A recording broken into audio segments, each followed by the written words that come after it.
gain the overall effects that are necessary to solve the problem. Because I believe there are very few problems in the future that are just simply military problems. They're all socioeconomic and military. And so in order to solve that problem, you have to come at it with a more holistic approach. And I think that what we can help bring is help to organize that and start that and then hand it off as we make progress. So that's the thought process behind it. We call it JIM, Joint Interagency, Intergovernmental, Multinational Solutions. Yes. We have to have an acronym for everything. I'm going to take a question from this side, too. Peter Singer with New America. General, thank you for joining us. Good to see you, Peter. Good to see you as well. So you took us on a tour around the world of the importance of our various training and advisory missions.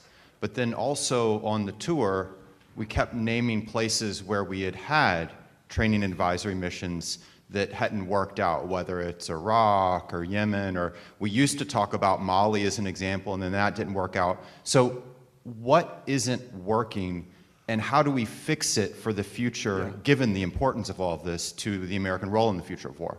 Well, it's persistence, for one thing. You can't, so in Iraq, you know, we were making good progress, and then we couldn't get an agreement and left. So I think that's part of the problem.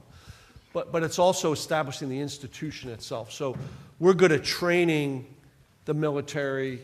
We're good at training squads, platoons, companies, battalions, brigades. But we forget about you have to have the institution that supports that. So you have to have the institution that supports leader training. You have to have an institution that supports sustainment. You have to have an institution that's...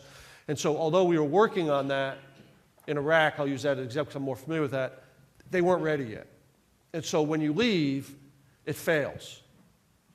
And so they're no longer getting equipment. They're not doing the right training properly because they don't have the institutional ability to do it.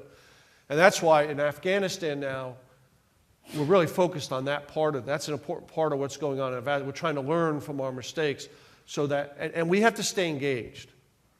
It doesn't mean you have to stay engaged with thousands of people on the ground, but we got to stay engaged because if you don't, it's very easy that they could wander away because of all the political inside issues.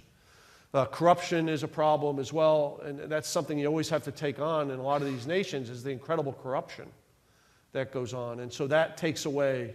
And when we're there, we're kind of like a watchdog over corruption. It still goes on, but maybe not as much. And so it's about embedding those values and embedding the institution that helps solve these problems. And so I think that's